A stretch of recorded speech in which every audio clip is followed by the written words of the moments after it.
आगे विवेचना की जाएगी। तो देखिए, यूपी के फतेहपुर जिले के अबू नगर मोहल्ले में एक मंदिर और मकबरे को लेकर विवाद गहरा गया है। हिंदू संगठन इस मकबरे को हजारों साल पुराना भगवान शिव और श्री कृष्ण का मंदिर होने का दावा कर रहे हैं। वे इस मकबरे में पूजा पाठ करना चाहते हैं और इसी बात पर अड़े हुए हैं, जबकि मुस्लिम पक्ष उसे नवाब अब्दुल समद का मकबरा बता रहा है। इस बीच बीते सोमवार को सैकड़ों की संख्या में हिंदू पक्ष के लोग मकबरे में घुस गए और तोड़फोड़ की, जिसका वीडियो सोशल मीडिया पर जमकर वायरल हो रहा है। तनावपूर्ण माहौल को देखते हुए मौके पर भारी फोर्स तैनात तो किया गया है, साथ ही बवालियों पर अब एक्शन भी लिया जा रहा है। इसको लेकर देखिए हमारी ये खास रिपोर्ट।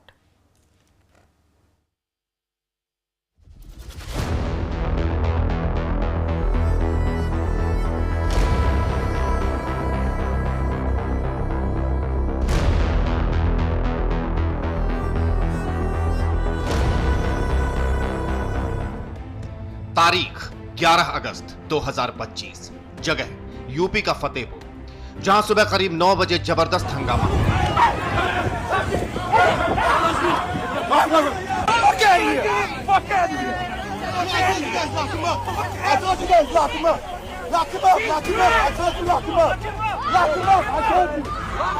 पुलिस की नाक के नीचे बड़ा बवाल हुआ।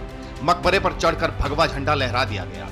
फतेहपुर में मकबरे पर हाहाकार तब मचा जब बीजेपी जिला अध्यक्ष मुखलाल पाल ने दावा किया कि मंदिर तोड़कर यह मकबरा बना था। इसके बाद बड़ी संख्या में हिंदूवादी संगठनों के लोग मकबरे में पूजा पाठ के लिए पहुंच गए। पुलिस ने भीड़ को बैरिकेडिंग लगाकर रोकने की कोशिश की, लेकिन बैरिकेडिंग तोड़ भीड़ मकबरे तक पहुंच गई। तोड़फोड़ शुरू कर दी गई। ये बवाल इसलिए क्योंकि हिंदू पक्ष ने दावा किया था कि ये मकबरा नहीं बल्कि ठाकुर जी और भगवान शिव का मंदिर है। वहीं मुस्लिम पक्ष का कहना है कि मुगल सूबेदार अब्दुल समद का मकबरा है। हिंदू पक्ष का दावा है कि मकबरे की दीवारों पर त्रिशूल, कमल समेत कई हिंदू चिन्ह हैं। वहीं मुस्लिम पक्ष कहता है कि 500 साल पहले इस मकबरे का निर्माण मुगल काल में हुआ था। हिंदू पक्ष का दावा है कि मंदिर तोड़कर मकबरे का रूप दिया गया, जबकि मुस्लिम पक्ष इस दावे को बेबुनियाद ठहराता है। लेकिन 11 अगस्त को मकबरे को लेकर बवाल हो गया और आज इस बवाल की गूंज यूपी विधानसभा में सुनाई दी, जब समाजवादी पार्टी ने फतेहपुर की घटना को लेकर सरकार पर आरोपों के तीखे बाण चलाने शुरू कर दिए। एक संगठित ढंग से एक पार्टी के नेता ने ऐलान किया कि यह मकबरा हिंदुओं का है, हम इस पर कब्जा करेंगे, और भारी संख्या में लोगों को लेकर वहां आए। ये सही है कि पुलिस ने उसकी बैरिकेडिंग की, लेकिन बैरिकेडिंग के बाद जितनी पुलिस की आवश्यकता थी वहां रोकने के लिए वो नहीं था। ये लोग आए और हल्ला करते हुए पुलिस को धक्का मुक्की देके उसमें घुस गए और तोड़ फोड़ किया। इससे सांप्रदायिक सौहार्द बिगाड़ने की कोशिश भारतीय जनता पार्टी की सरकार। इसमें सरकार का और कोई सरकारी तंत्र का किसी प्रकार से इन्वॉल्वमेंट नहीं है। हम इस बात का पूरी तरीके से खंडन करते हैं। मानवा, अरे सुनिए ना, सुनिए 11/8/2021 को शाम को 6:21 पर इस पर रिपोर्ट लिखी गई। मानवा, रिपोर्ट लिखी गई और ये 11 लोगों के नामजद रिपोर्ट है, और नहीं 10 लोगों के नामजद है और 11वां 150 लोग अज्ञात। विधानसभा में सरकार ने साफ किया कि कानून किसी को हाथ में लेने नहीं देंगे, माहौल बिगाड़ने वालों पर सख्त कार्रवाई करेंगे। और इस बीच एडीजी संजीव गुप्ता ने पूरे मामले की रिपोर्ट तलब की है। फतेहपुर पुलिस ने 10 नामजद समेत 160 पर केस दर्ज किया है। उपद्रव को लेकर फतेहपुर पुलिस ने स्थानीय बीजेपी नेता, बजरंग दल के नेता और सपा नेताओं के खिलाफ एफआईआर दर्ज की है। दावा सख्त कार्रवाई का है। दावा है कि किसी भी उपद्रवी को नहीं बख्शा जाएगा, लेकिन इन दावों पर विपक्ष सवाल खड़े करने लगा है। सरकार की मंशा पर सवाल उठाने लगा है। फतेहपुर में बवाल को लेकर बीजेपी को घेरने लगा है। फतेहपुर में जो कुछ हुआ है वो दुर्भाग्यपूर्ण है, और भारतीय जनता पार्टी पे जब अपनी उपलब्धियां खत्म हो जाती हैं तो उनका वो सोची समझी जो रणनीति है जो अंग्रेजों से लिया उन्होंने, भारतीय जनता पार्टी की पूरी विचारधारा अंग्रेजों से दी गई है। डिवाइड एंड रूल, हिंदू मुसलमान के बीच में नफरत फैलाना। अगर हम हक की बात करें तो हिंदू मुसलमान को आगे कर देना।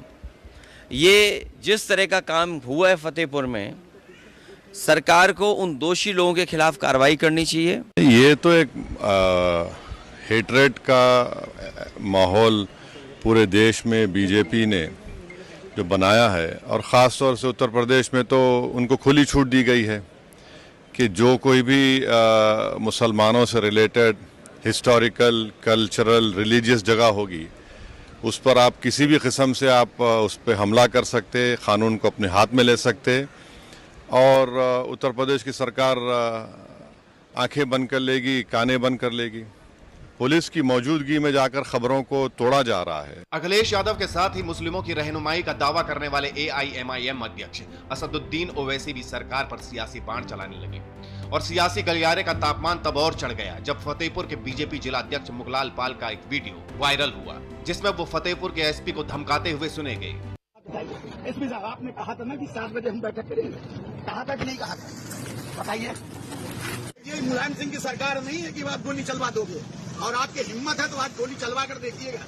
अरे बार बार कह रहा हूँ आपको, घूमते रहते हैं। कल आपने 7 बजे कहा था, क्यों नहीं बुलाया भाई? क्यों नहीं बुलाया आपने? स्पष्ट किया है कि 7 बजे आपने मनमानी की है। मैंने जिलाधिकारी महोदय को बताया है, उनको बताया जिलाधिकारी महोदय को कि मनमर, तो उन्होंने कहा मैं लगे हैं। सवाल है कि क्या इस बवाल के पीछे मुखलाल पाल का ही हाथ था? क्या हंगामा सोची समझी साजिश का ही हिस्सा था?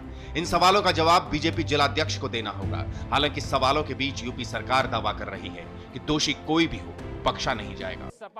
फतेहपुर की घटना को लेकर के जो भी हुआ है उसको लेकर के उसमें मुकदमा दर्ज हो गया है, उसकी जांच हो रही है। जो दोषी होंगे उनके खिलाफ कार्रवाई होगी। देखिए, कानून का राज है। अगर कोई भी कानून अपने हाथ में लेने की कोशिश करेगा तो कानून के खिलाफ कार्रवाई करेगा।